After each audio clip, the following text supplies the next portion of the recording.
Hello বন্ধুরা, সাথে আছি মহসিন রেজা। আজকের ভিডিওটা খুবই গুরুত্বপূর্ণ হতে যাচ্ছে। তো আমার হাতে ২ টা ভ্যাকসিন দেখতে পাচ্ছেন র‍্যাবিসের।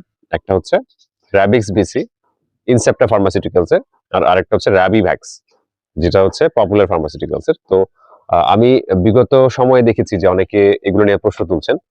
আ পা আসলে মানে কোন ভ্যাকসিনটা আসলে কোন রুটের জন্য বেস্ট সেই বিষয়ে কথাটা বলব। তো এখানে র‍্যাবিক্স ভিসি যে ভ্যাকসিনটা, সেটা কিন্তু ২ টা রুটেই ব্যবহার করা যায়। একটা হচ্ছে আপনার আইএম, যেটা হচ্ছে ইন্ট্রামাসকুলার মানে মাংসে যেটা সরাসরি ব্যবহার করা হয় সেটাকে আইএম বলা হয়। তো এটা আইএম এও দেওয়া যায়, দেন হচ্ছে আইডি তেও দেওয়া যায়। তো আইডির ব্যাপারটা যারা হচ্ছে সরকারি হাসপাতালগুলোতে দিয়ে আসছেন বা সদর হাসপাতালগুলোতে দিয়ে আসছেন ২ পাশে চামড়ার নিচে, তারা এটা জেনে থাকবেন। তো এটা কিন্তু ২ টা রুটেই ব্যবহার করা যায়। একটা হচ্ছে আইএম, এটা তো দেয়াই যাবে। দেন হচ্ছে আইডি। ঠিক আছে? তো ২ টা রুটেই কিন্তু এই যে ইনসেপ্টা ফার্মাসিউটিক্যালস এর হচ্ছে র‍্যাবিক্স ভিসিটা দেয়া যায়। আর এটা স্পষ্ট করে কিন্তু লিখাও আছে, হ্যাঁ? এই যে আ আপনারা চাইলে হচ্ছে অনলাইন থেকে পড়ে নিতে পারেন। ইন্টারমাসকুলার দেন হচ্ছে ইন্টারডার্মাল। এই যে ২ টা ডোজের শিডিউলই দেয়া আছে বা কিভাবে দিতে হবে সে বিষয়ে বলা আছে। আচ্ছা, তো র‍্যাবিক্স ভিসির ব্যাপারটা আশা করি বুঝাতে পেরেছি। তো এখন আসি র‍্যাবিভ্যাক্স, যেটা হচ্ছে পপুলার ফার্মাসিউটিক্যালস এর। তো এই যে ভ্যাকসিনটা, হুম?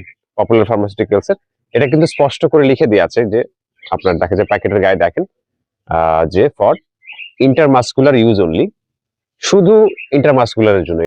আমি এরকম অনেক জনের সাথে কথা বলেছি যারা হচ্ছে এই ভ্যাকসিনটা আপনার আইডিতে দিয়েছেন। ইভেন গ্র্যাজুয়েট চিকিৎসক যারা এমবিবিএস আছেন, তারাও এটা দেখা যায় সমর্থন করেছেন।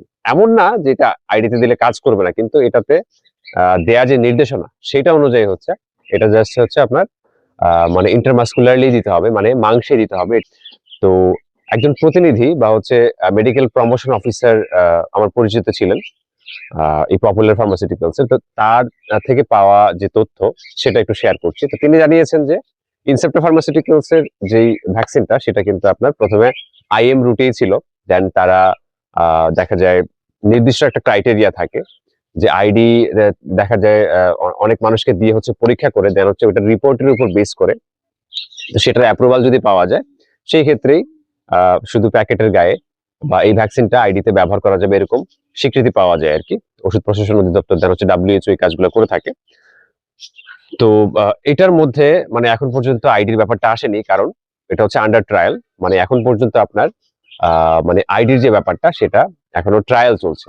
মানে উনার কাছ থেকে পাওয়া সর্বশেষ তথ্য মতে যে এখনো আইডির ব্যাপারটা চূড়ান্ত অনুমোদন পায়নি। এটা এখনো ট্রায়াল চলছে। তো এটার আইডি দিলে যে দেখা যায় টিকাটা কার্যকর হবে, এই মানে তথ্যটা মানে চূড়ান্ত না বা এটা শতভাগ নিশ্চিত করা যায় না। দ্যাটস ওয়াই এটা এখনো আইডি দেয়া হয় না। দ্যাটস ওয়াই প্যাকেটের গায়ে এখনো জাস্ট হচ্ছে ইন্টারমাসকুলারলি দিতে হবে বা ইন্টারমাসকুলারলি ইউজ করতে হবে, এই বিষয়টা লিখা থাকে। তো এখন যারা দিয়ে ফেলেছেন, মেডিকেল অফিসারের তত্ত্বাবধানে থেকেও যারা দিয়ে ফেলেছেন, সেই ক্ষেত্রে আপনারা ওই মেডিকেল অফিসারের মানে তত্ত্বাবধানে থেকে বা ওনার সাথে কথা বলে টাইটার চেকের ব্যবস্থা করতে পারেন। যদি তিনি ব্যবস্থা করে দিতে পারেন, তো সেই ক্ষেত্রে তো ভয় নেই। কিন্তু যেহেতু এটা ইন্টারমাসকুলারই হচ্ছে ইউজ করার কথা বলেছে, অন্য রুটের কথা উল্লেখ করেনি, সেই ক্ষেত্রে এটা যদি ইন্টারমাসকুলার আইডিতে যারা হচ্ছে দিয়েছেন ভুল করে বা ডাক্তারের পরামর্শ মেনেই দিয়েছেন, সেই ক্ষেত্রেও কিন্তু রিস্ক হতে পারে। এই টিকাটা যদি কাজ না করে, যেহেতু আসলে রাবিস হচ্ছে একটা মরণঘাতী রোগ। এটা হয়ে গেলে কোনো আপনার দেখা যায় বাঁচার সুযোগ নাই। দ্যাটস ওয়াই সাবধানতা অবলম্বন করা উচিত। তো টাইটার চেক যারা করাতে পারবেন আমাদের দেশে খুবই ভাগ্যবান। কারণ এটা চাইলে আপনি আমি করাতে পারি না। মানে অনেক ব্যাপার-স্যাপার থাকে। রিসার্চ সেন্টারে দেখা যায় যদি ওরকম পরিচিত লোক থাকে সেক্ষেত্রে আপনি হয়তোবা করাতে পারেন। তো করিয়ে যদি দেখেন যে আপনার মানে নরমাল টাইটার লেভেল আছে, মানে র‍্যাবিস অ্যান্টিবডি লেভেল ঠিক আছে, সেই ক্ষেত্রে আপনার হয়তোবা ভ্যাকসিন আর মানে দেখা যায় রিপিট করা নাও লাগতে পারে। কিন্তু এটা যেহেতু সুনির্দিষ্টভাবে দেখা যায় আ মানে এটা এখনো প্রতিষ্ঠিত না যে আইডিতে কাজ করবে কিনা, সেই ক্ষেত্রে এটা আইডিতে না দেয়াই উচিত। ঠিক আছে? আশা করি এই ২ টা ভ্যাকসিনের পার্থক্য এবং রুটের পার্থক্য আজকের এই ভিডিওর মাধ্যমে আমি ক্লিয়ার করতে পেরেছি। তারপরে কোনো প্রশ্ন থাকলে অবশ্যই আপনারা কমেন্ট সেকশনে কমেন্ট করবেন। আজকে শেষ করছি। ধন্যবাদ।